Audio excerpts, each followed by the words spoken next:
আসসালামু আলাইকুম গাইস, আপনারা সবাই কেমন আছেন? আমি আলহামদুলিল্লাহ ভালো আছি। একটু মুরগির মাংস রান্না করতেছি, দেশি মুরগির মাংস। অনেক দিন ধরে অসুস্থ, তাই ভাবলাম দেখি ভাত খাই নাকি। কদিন ধরে ভাত খাই না, তাই ভাত খাবো।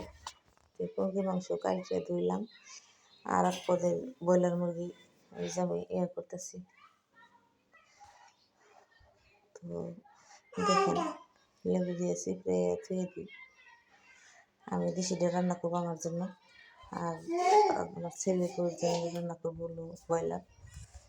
একটু পেঁয়াজ কাটা লাগবো সাথে, কারণ অসুস্থ মানুষ। আজকে আমি চুলের ভরাইছি অনেকদিন বাদে, শরীরটা ভালো না। তে আমি পেঁয়াজ কাটবো, কাঁচামরিচ কাটবো। পেঁয়াজ আমি চুলতাছি, একলা একলা সারা পারি না। তো একটু একটু করে বসে বসে করে আমি পেঁয়াজ করতেছি। আমার বউর সাথে একটু জোগাল দিচ্ছে আছে, কারণ একা একা পারি না। অনেক পানি বা ওজন জিনিস সোজা করবার না করছে গলার ভিতরে এই হইব, ভারী জিনিস হইলে পরে রক্ত আসবো গলা দিয়ে।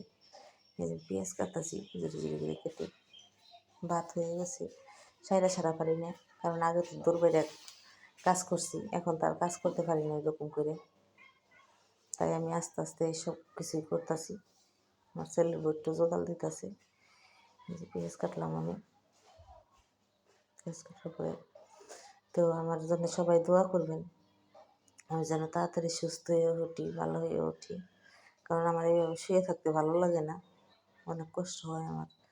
কারণ কাজের মানুষ কখনো শুয়ে থাকা যায় না। টমেটো ভাবছিলাম আছে, এখন দেখি নাই একটা টমেটো। তো 2 পদ তরকারিতে দিব, অর্ধেক অর্ধেক করে দিয়ে দেবো। আর কাঁচামরিচ কাটতেছি, কারণ এই টমেটো ছাড়া তরকারি ভালো লাগে না, কালারটা বেশি আসে না। তো দেখি, এই যে দিয়ে দিলাম তেল। কড়াইটা অনেক বড় হয়ে গেছে, কড়াইটা হচ্ছে নতুন কড়াই, ভেঙে গেছে। আমি আবার ফিরে করে দিছি, এই যে এক কোনা। তো পেঁয়াজটি আমার ভাজা শেষ। এই যে দেখেন কালারটা আইছে। এখন আমি এর ভিতরে আগে ফার্স্টে পানি দিয়ে দিব, কারণ মশলাটা নিলে পুড়ে যাব। এই যে পানি দিয়ে দিলাম। তো এক এক করে আমি মশলা দিয়ে দিব, সব পদের মতো মশলা যা লাগে দিয়ে দিব। একা একা দিতে করবো তো, তাই এক হাতে মোবাইল ধরছি আর এক হাতে দিতেছি, আস্তে আস্তে হয়, কিছু মনে করবেন না। দিয়ে দিলাম হলুদের গুঁড়া, সাথে আরও দিয়ে দেবো অনেক পদের মশলা।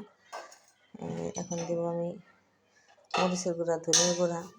এই যে মরিচের গুঁড়া দিয়ে দিলাম, তারপরে ধনিয়ার গুঁড়া দিলাম। এই যে একটা আদা দিয়ে দেবো, আর জিরা গরম মশলা দেবো পরে নামানোর সময়। আমি 2টা আলু দেবো তরকারিতে। দেখেন পেঁয়াজটা ভালোভাবে নাড়াচাড়া করলাম, করার পরে মশলাটা অ্যাড হয়েছে। তো এখন তেল উঠে গেছে, মাংস আর হলো আলু একলগে দিয়ে দেবো, কারণ আলুটা পুরান হয়ে গেছে, নতুন আলু পুরান হয়ে গেছে, শক্ত একসাথে না বড় মাংস। অল্প একটু মাংস একা মানুষের জন্য রান্না করতেছি। তো দেখেন কষাই নিই ভালোভাবে, মাংস দিয়ে আলু দিয়ে ভালোভাবে কষাই নিই। তো দেখেন আপনারা কেমন হয়েছে। আমি সেরে দিয়ে দিলাম, ব্যাক কভার আমি ভালো করে নাড়াচাড়া দিয়ে করছি। তো দেখেন আপনারা কেমন হয়েছে কালারটা। জানি না খাইতে কেমন লাগবো। অনেক দিন ধরে আমি তরকারি খাই না, ভাত খাই না, খালি আমি এমনি পোলার চাউলের ভাত খাই। ভাত না, ওটি যে যাও বলে, পোলার চাউলের খুদ দিয়ে, তারপরে পোলার চাউল দিয়ে এগুলি গলার ভিতরে বিন্দা করে, এই কারণে। ধনিয়ার গুঁড়া এখন দিয়ে দিলাম আমি জিরা, গরম মশলা। তো ভিডিওটি কেমন হয়েছে ভালো লাগলে জানাবেন। আর আপনারা সবাই ভালো থাকবেন, সুস্থ থাকবেন, আমার জন্য সবাই দোয়া করবেন, আমি যেন আল্লাহ আমাকে সুস্থ করে ভালো করে। আল্লাহ হাফিজ।